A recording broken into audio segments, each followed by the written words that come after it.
more proactive. But I'm expecting it to switch up. Up top, it's a gold lane duo against Kelra. But again, we've seen this time and time again, Season 10. Kelra don't care. Yeah, Kelra's going to be just comfortably up here. Again, we're just seconds away from the first turtle of the game. We see both teams trying to find if they can get a numbers advantage on the bottom or the top side, they're going to look for that. But right now, we're going to see Smart Omega just try to get in position for the first turtle here. And we'll see if NXP can actually contest because they've got all the tools to respond to this one. Yeah, positioning is key.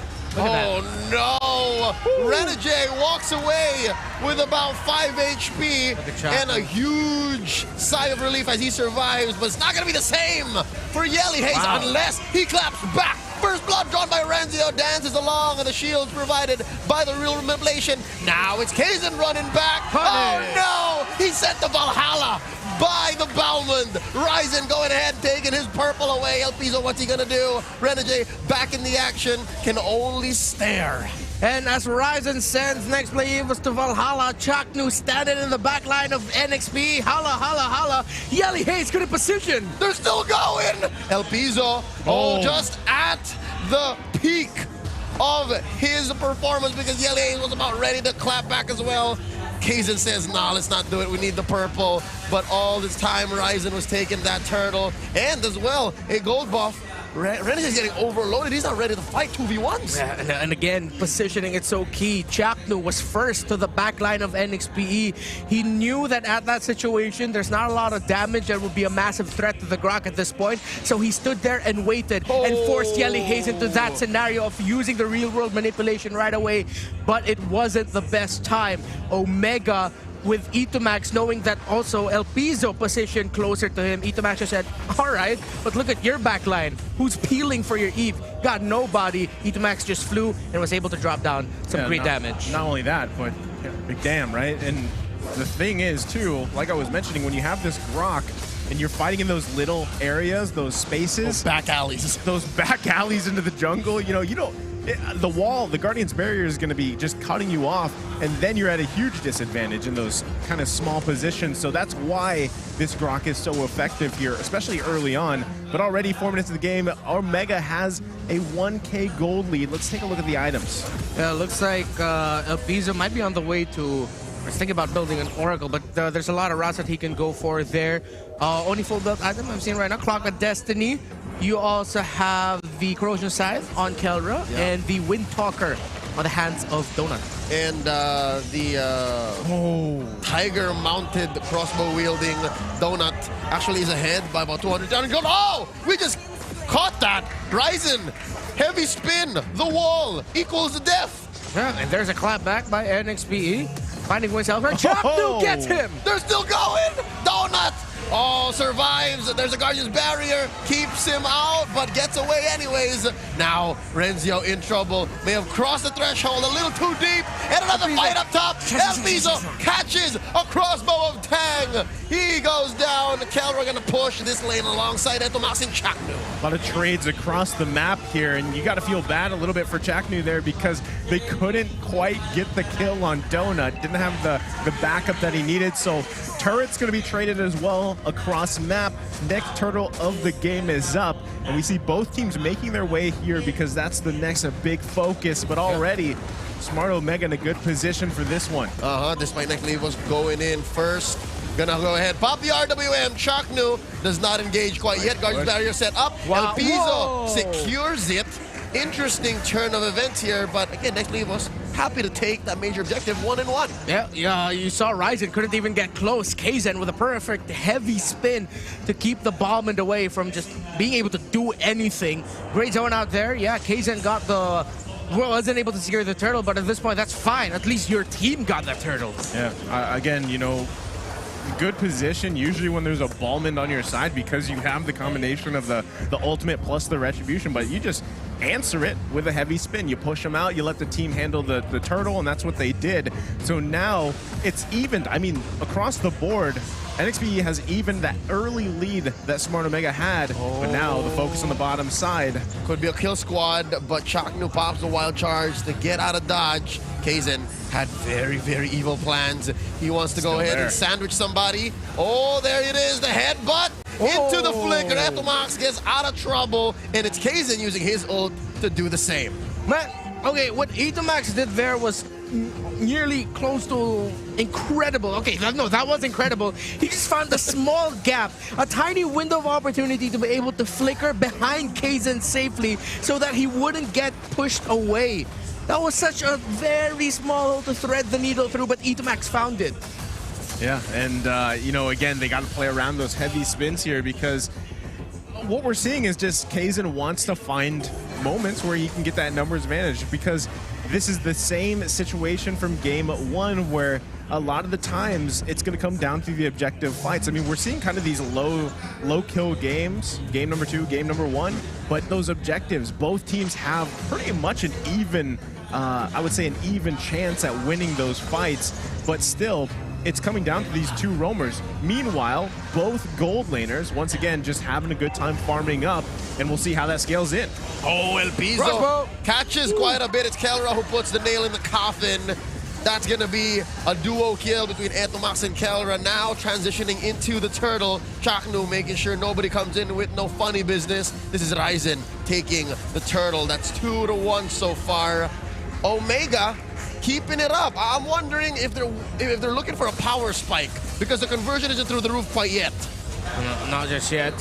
It's still close enough that Nexplay evos might be able to punish a call by Omega, but look at Etomax. Oh, he does the same thing again, but this time they're gonna clap back. There's a feathered airstrike. Ryzen spinning around. Can they get enough damage in? Lethal counter answered by the RWM, but they are going in. A controlled approach. Renzio drawing a line between Omega and their opponents. 4v5 here. Nexplay evos does not want to engage. Kaizen was able to find it, but Omega found the way to turn it around. So now it's still Omega slightly in the lead again. Omega just needs to play sharp at this point, be able to answer the right moments, what Nexplay evos throw at them. Hunter Strike Dominant Size is the build for the D-Roth. It was a Athena Shield as the first build item by El Piso to reduce the damage of that Farsa. You see a Demon Hunter Sword on the hands of Kelra. Meanwhile, the Irithel already up to a Berserker's Fury. Yeah, I think, you know, I got to give it up to Donut. Despite him not having anything in kills or assists, he's doing a great job farming, keeping up with Kelra, who has 2 kills and an assist. So, I mean, gold is pretty even across there because he's going to be crucial as the game progresses. And right now, we see them just trying to hold on to turrets because NXPE is the only one with a turret down on the bottom side. Omega looking to make some plays. Oh, Chaknu checking if he can find and engage. Etomax makes the call, all in hopes for Kelra to take that tier 1 down bottom. Yeah, great zone out and call there by Omega. Let's see if Renegade will be able to clap back up top to get the top. There's a duel down bottom! Off cam! It's just Marksman and Marksman violence up top. Let's switch it over. XP laners dueling this time around. Renegade goes back. I think no one expected that to happen. I was watching the minimap, man. Yeah, Donut and Kelra just said, all right, you want to fight? You want to fight? Let's go, bro. They both went, and they both went. It's a good impression. Yeah, I wonder if that's how they sound. Spoke for both of them. Yo, let's go, bro. They were saying the same thing. Yeah. Same thing, same art, same storyboard. And now, I mean, again, with the here we go. Lord is up, first one of the game. I mean, in terms of objectives, it's pretty even across the board, despite Smart Omega having a very minor lead here in the gold. Either way, again, it's going to come down to who grabs that setup that they're looking for, whether that's El Piso, whether that's the Mamba Chaknu here. But we're going to see them still kind of focus around both lanes. Even the mid lanes are still up with their tier 1 turrets, so the space here is kind of limited for both teams. But here we go. They can force this. Renegade's not here. He's way too far. The Dairoth Lord currently at 3/4 of its health. This huge bush here, the eastern side of the river bush, taken control of by Omega. But here comes the Hitman making his way towards the fight. Chaknu puts up the Guardian's barrier. Might call for a reset on the Lord. You see that? The Lord teleported right underneath the Guardian's barrier there. Interesting interaction. What happened? He doesn't mind the wall. That was freaky. I will be honest. Oh, wait! There's the wild charge forcing El Piso to get out of there alongside the feathered airstrike. So that's 2 key ults from Omega spent. I wonder if Nexplay evos can capitalize. Once again, you at home are watching now one of the national dances of the Philippines, the MLBB Lord Dance, courtesy of the Filipino players and teams. And we're just seeing some great footwork, a little bit of shuffling. Shuffle. What do you call that? A kickball step. I don't know how dance terminology is, but they're dancing right now around this Lord and around the river and the map. They're shaking their bacon around the Lord pit. That's what they're doing. But they're just going to go ahead and reset it, actually. Lord's dancing, too. Yeah, the Lord. A little bit of a cha-cha coming out from the Lord. So first he just teleports, and then next time he gets confused and inside his own lair. Yeah, next thing you know, we see that mostly made out of water Lord just start twerking. Oh. Hidden animations. Yeah. Interesting placement here of Omega players. And Piso? there's the pull by El Piso. Only Chaknu inside the RWM. The answer back. Donut's in trouble. Chaknu looking very low. They popped the heavy crossbow. Oh, they got it back. And now they're looking for a clap back. Ryzen still has no ult. It's on cooldown. Kaizen heavy spin on out of here. That's A green false light. engage from both of them. But look, Yeah. Ryzen's going. Yeah, that's a Lord for Omega. Costly there by NXPE. Crossbow attack available for Keller. Will he pop it? Oh, very savage. He takes to the skies. Go, He Yelly gets Hayes! one. Can he get another? Yelly Hayes survives. And all this time, Ryzen never let go. See, that's the dangerous thing going against Kelra, is even when you think, okay, he's not going to, he's not going to do this. He does. He'll do it. And again, that's why he is called the Filipino Savage. I mean, just the way that he plays here. So now they're going to be marching down the mid side. They did secure the Lord. And this is where Smart Omega wants to punch in some turrets and get into the base of NXPE. But they do have great clear potential. NXPE should be fine with this. Actually, it is a little bit of a beefed up Lord here. 13 minutes in the Luminous. Whoa there. Still confused, though. All part of the plan. Yeah. So we saw a Walk the Lord back in MPL Philippines Season 8. That's a Twerk the Lord. Yeah. Brought to you by Smart Omega. Still going. Oh, wow. Look at this. They're taking advantage of the delayed Lord by making sure that the enhanced Smart. minion waves Yes. get pushed in. Yes, That is Smart Omega. That is 200 IQ. Such a Smart Omega play. 3 Guardians barriers by Chaknu used to delay minion waves and leverage the minion waves better in favor towards them. That is a Chak Mamba highlight. It's not the usual setup, but that's a highlight for the Mamba. There's a pull-in. El Piso's offended. Omega's Etomas catching quite a bit. And Kelra takes in the skies. Down goes El Piso. He's not done. Renzio jumping in, helping confirm another kill. Down goes Yelly Hayes. And now the turret's going to follow. That's an inhibitor down bottom. Take it down mid as well. Up top's going to be next. Oh, they're just waiting for another wave. Man, again, so are they going to lose this turret as well? They're still going in. All right, Joe. Conceal play! And Kaizen comes in. That's the power of nature. Anthem off with another Federer strike. Renegade gets taken down. Kaizen's going to be up next. Can Kelra fly? That's it. Doesn't have to. El Piso here, struggling to defend. Down goes one more. They're waiting. Chaknu survives. Minion Oh, waves. Lordy Lou. This is going to be trouble. Down goes El They're Piso holding as on. well. They're holding on. They're still alive. Donut's still doing it. Donut. Dodges the Feathered Airstrike barrage. Minion And wave again. there's still some hope here. A lot of damage coming in from Nexplay evos. That base is still standing. Renzio still alive. And we have to reset. What a defense by Nexplay evos. They hold on. Donut finding the hole in the attempt of Omega's offensive. Holding on as long as they could.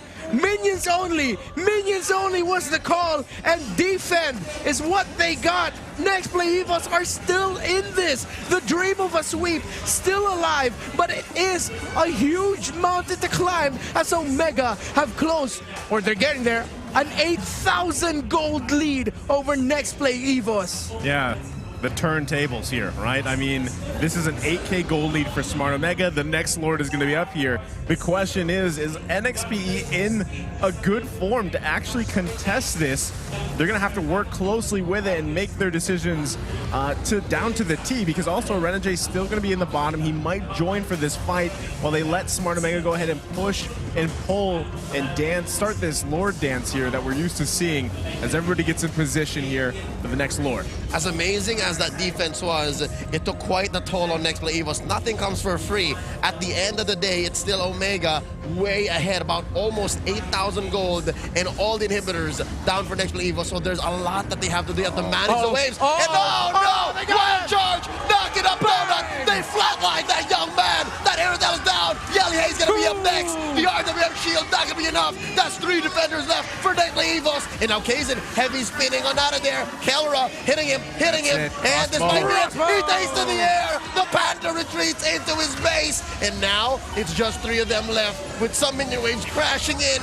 Can they do it one more time? Another miracle defense. Is it in the stars for Nexplay evos? The answer is no. Omega evens the odds. We're going to game 3. The Omega poison straight into the veins of Nexplay evos. Nexplay evos were thinking, oh, they're just gonna position around the Lord. They're gonna take it slow. They wanna get this Lord. They'll be playing it safe. They'll be cautious.